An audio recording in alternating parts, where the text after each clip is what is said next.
If you were to ask the people of Tower Defense Simulator what the most annoying enemy in the game is, people would say probably the Fallen Jester. This little bastard here, right? Throws presents at enemies and buffs them up, has 800 health and the speed of 3. Now I'd probably say out of all the enemies, it's not the most annoying one. That would be the Mutagenic Blight, which I still don't have the logbook for because that is still annoying as all heck. Anyways, the Mutagenic Blight is just an upgraded version of the Fallen Jester. Both of these enemies are unique in that they give other enemies bloated and nimble. I believe they give them bloated if they don't have bloated first, and then they give them nimble for like a certain period of time. These aren't the only enemies to give these buff to enemies. Apparently it applies either the bloated or nimble attributes, and it's not really clear which one's first. I thought it was bloated first and then nimble, but I don't know.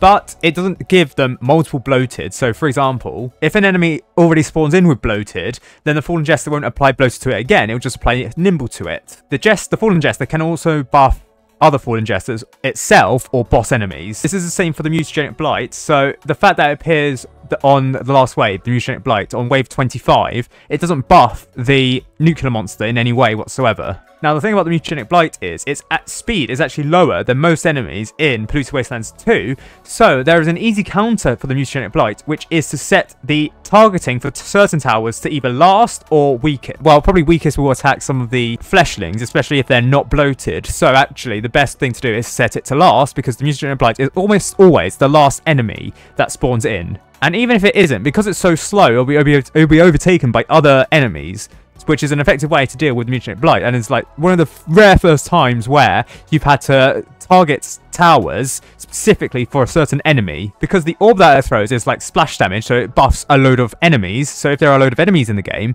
then it's pretty disastrous. It's less effective on like high health enemies, high health slow enemies, purely because that's only one enemy that's being buffed and you probably take it out easily. Whereas yeah, you could probably take that Mutagenic Blight first.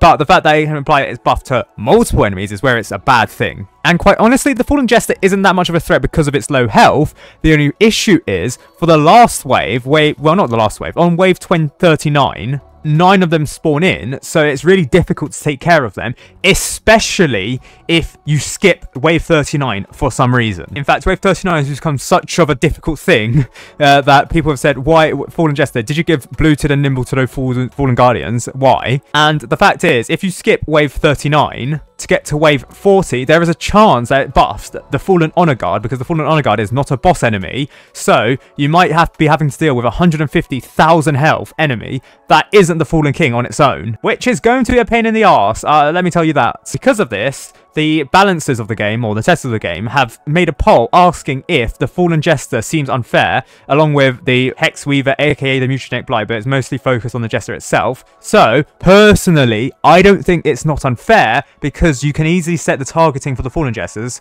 and in Fallen mode, you can have like high firepower, or else you can use targeting, or actually what you could do is probably use like a short range tower, place it down to immediately attack the Fallen Jesters, because they are weak in itself. So maybe, you know, have a Devon or Shotgunner to deal with them. Probably not ideal under circumstances, but hey, like you can strategize around the Fallen Jesters, because they are quite, especially if you skip wave 39, which is like one of the worst waves to skip in Tower Defense Simulator. But most people don't agree with me. The majority, in fact, more than the like majority and plurality, whatever, say 60% say it's unfair, the Fallen Jesters are unfair, whereas only 25% say they're not unfair, while 40% is indifferent to it. From this, it seems like the testers are trying to gauge whether they should buff or nerf or leave alone the Fallen Jesters. From this, they'll probably make some adjustments to the Fallen Jester. I'm not sure about the Mutagenic Blight, but given that the Mutagenic Blight is related to the Fallen Jester, they probably will change the Mutagenic Blight, probably to make it more weaker, because 3,000 health is actually quite a lot. Again, with the wave structure of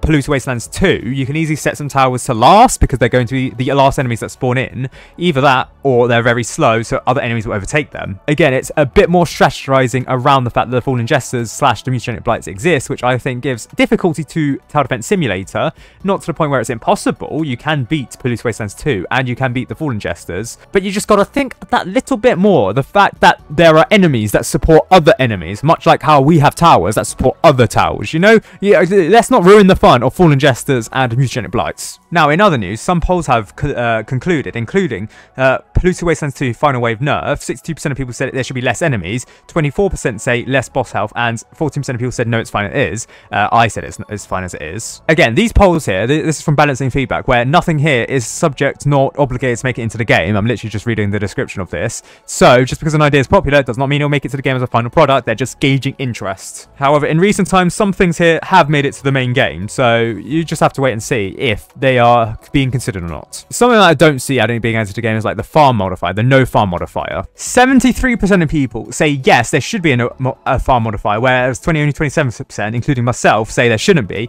Again, this is more about strategy and thinking about it.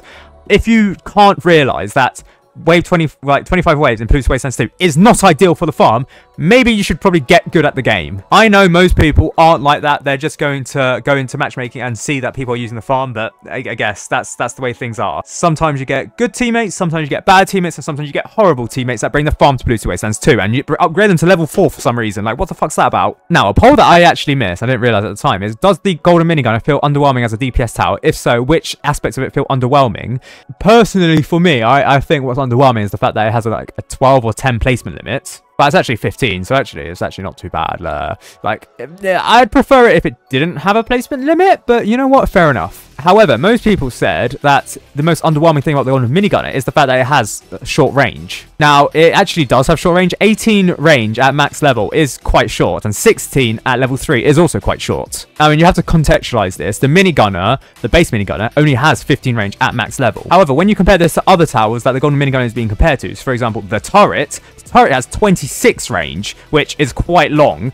Furthermore, the golden minigun, it has short range. Also, when it's stunned, there's going to be the spool up time or the rev up time, which isn't that much of a big deal, but it does knock into the DPS of the minigunner a bit. So, the Gatling gun has like range that is similar to intercontinental ballistic missiles, whereas the Pursuit can literally have the range of entire countries. The Ranger, of course, is the Ranger. The Engineer has like towers that can't be, well, units that effectively are one stun immune, and its range is also larger than the minigunner at max level, being 20 and 18, whereas the Accelerator is probably similar on par with the golden minigunner, except its range is also larger, that being 22 at max level and 20.5 at level 4. So yeah, out of all the towers that are considered late game DPS towers, I'd probably say that the golden minigun is the shortest. Now, there isn't wrong with being short, I'm just saying. But when you compare the fact that the golden minigunner is not stun immune, and it has a rev up time, maybe, just maybe, 18 range is just a little bit too short for the golden minigunner. Maybe buff it up to 20, because then it's still the shortest late game DPS tower, but it is not as bad as, say, 4 less than the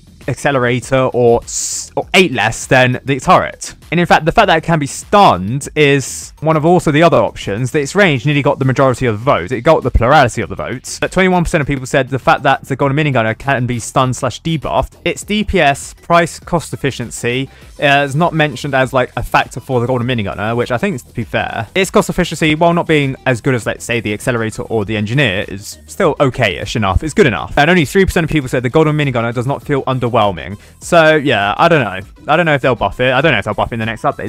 This video is being recorded before the 26th of February, so the golden minigun might be buffed by the time this video comes out, but we just have to wait and see. Again, I'm assuming the fact they'll be buffed. I assume there'll be like a rework if there's going to be a change for, like, say, its range, that there'll be like a small damage decrease, a small DPS decrease. Some other polls, which I don't think actually I got brought attention to, was Badlands 2 Tree and Squads compared to other game modes. Does the economy feel better? And most people said yes, it does feel better. So that's just confirming to the testers that Badlands 2 was fair enough when it comes to economy compared to Pizza Party, which people complained about previously because it was like one of the worst game modes for cost efficiency or the economy itself. Like, you're looking at Zimbabwe levels of economy there. And all the other polls I covered previously. So should Badlands be easier than Pizza Party? People said no, but oh well. I think developers are just going to keep Badlands 2 as easier than Pizza Party. Well, no, we'll have to see.